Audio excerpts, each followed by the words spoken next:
What about those celebrities that were supporting FTX and then like people like celebrities like Shaquille O'Neal, Tom Brady, I don't know who else. Steph Curry. Yeah, just a lot of people.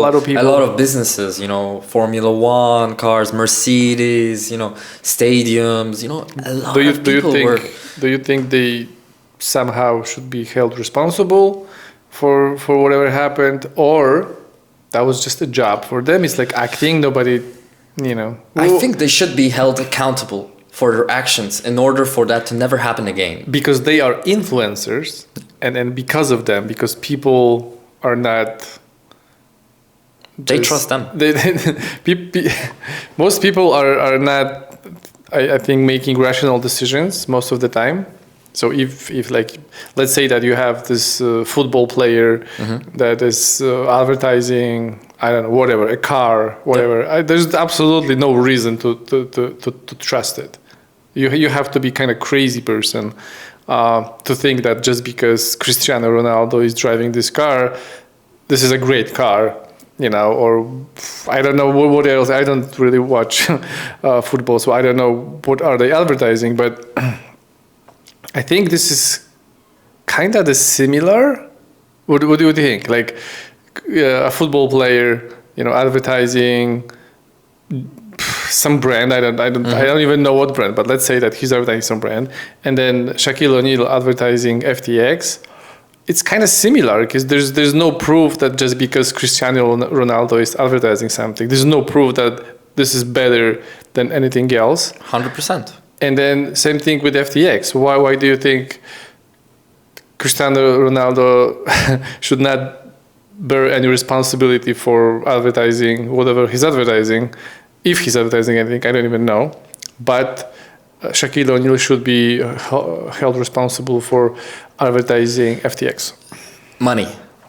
If you can advertise a product, right? But once you get into like the financial industry and you promote something that people put their savings in and they lose everything because of that, they are accountable. And also, they should have, maybe they can, they should be able to advertise something like this, but they need to give away a different type of message. A message that defines that I'm not sure, I'm just getting paid for this. I'm just, doing this for money.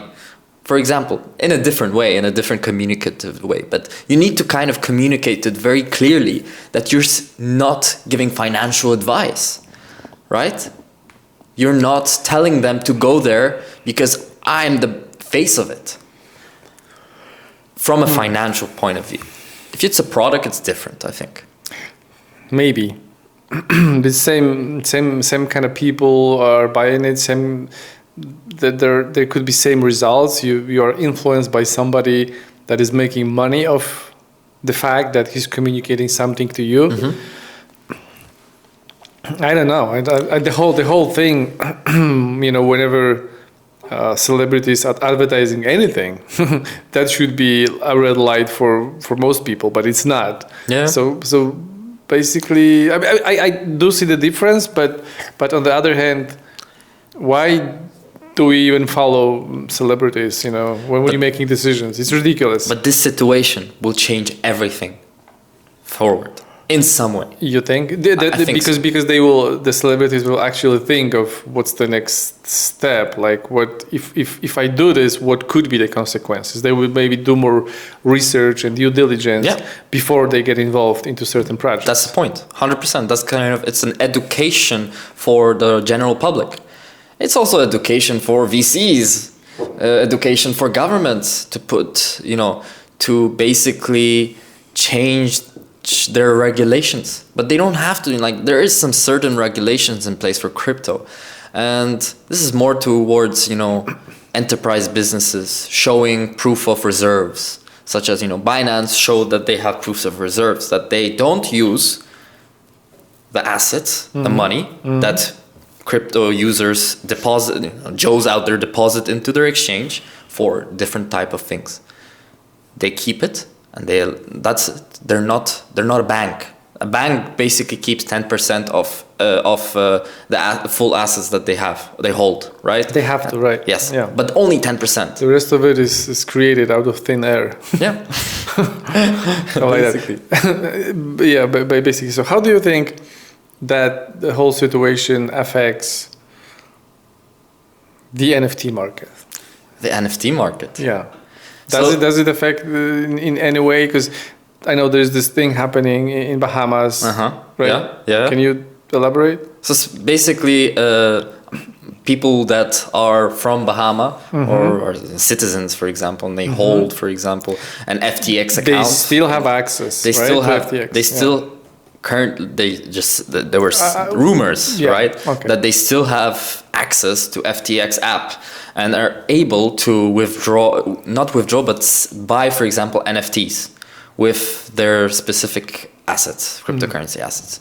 So what they're doing right now is basically going to Joe, such as Paul, that lives also in Bahamas, for example, and holds an NFT that is worth $10. A penguin or a monkey or anything, it's there, right? Monkey second generation. And they send a message that, hey, I have a deal here in place. I have $10 million or whatever specific amount. And I'm going to send you that $10 million for that NFT. And I would like 90% of that back. 10% is your commission for that transaction. It's just an exchange. And that kind of pushed the NFT space a bit higher, like it valued some specific NFTs that had no value at all. But that's not going to affect much in the long term. You think, but I don't know. I think this is like an exit strategy. Yeah. And I think for a lot of people,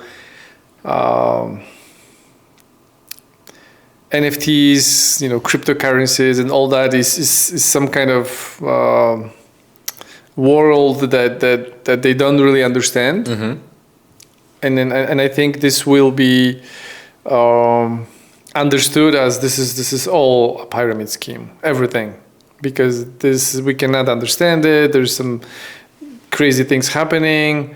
There is those tokens that you can use to buy NFTs that don't have value, but so I think this will affect the way we think about NFTs, and I think it's not gonna help.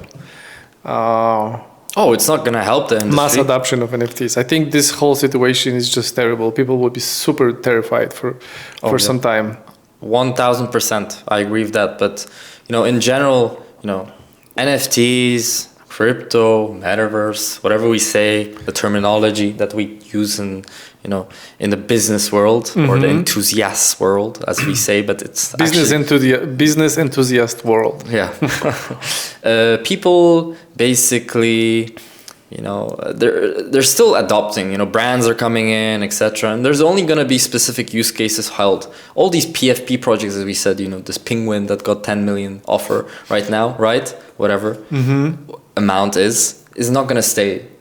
It's just for a specific current situation that is happening right now, right? And anyone who got offered that money is lucky because they got 10% of it.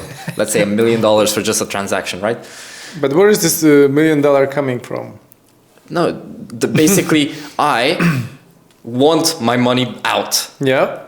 And I don't know if I can trust you, right? But then if I give you a good offer, you might feel good and you're not going to keep that 10 million. You're just going to give me the 9 million back because I offered you that, right? In exchange. I don't know. Yeah. Maybe. It's a big risk, right? Associated with that. Maybe not. I'm not really sure about that.